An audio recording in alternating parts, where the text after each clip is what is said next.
Hello and welcome to Making Joyful Noise, brought to you by St. Paul Lutheran Church in downtown Sarasota, Florida. My name is John Ferreira. I am the Director of Music Ministries here at St. Paul Lutheran Church. First, I want to congratulate our congregation. I have got to be one of the most lucky organists in Sarasota to have a congregation like this.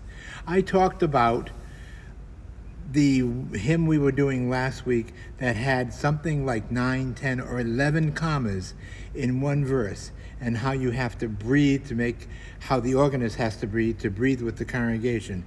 And on Sunday morning, by golly, they got every single one of them. I am so proud of our congregation. This Sunday, we're going to be doing another unusual hymn. Unusual in the fact that you're going to know the hymn, you're going to know the music, but the text may be a little bit different. In fact, the hymn is so popular that it is printed once in our hymnal, has "Praise my soul, the King of heaven," and printed also again with the same music, "Praise my soul, the God of heaven." Now, very often we will get text that can be sung to different hymns that are already printed in there. In the hymnal. But this is a case where the music stays the same and the text changed. Number 864 is "Praise my soul, the God of heaven." It's just a little bit more inclusive, and it includes some words that maybe are better for our congregation today. I want to talk about the music. Now let me play the opening hymn. Remember, I said this is a good, strong hymn. Listen to the melody.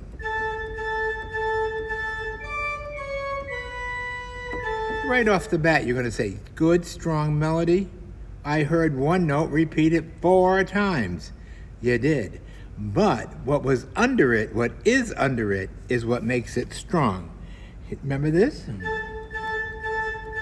Now I'm going to play the accompaniment under it.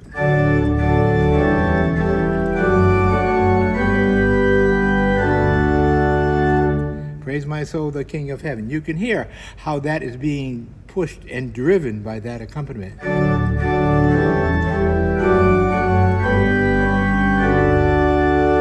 Each verse ends with the Alleluia, like this.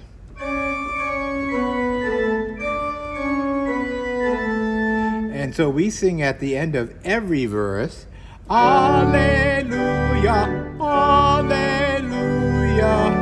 And then the final words of the text, praises everlasting ring, or the very last verse is, praise with us the God of grace. This hymn was so popular that it became a wedding processional of somebody named Philip and somebody named Liz over in England about 1947. See if you can figure that out. See you next week. Thanks for listening.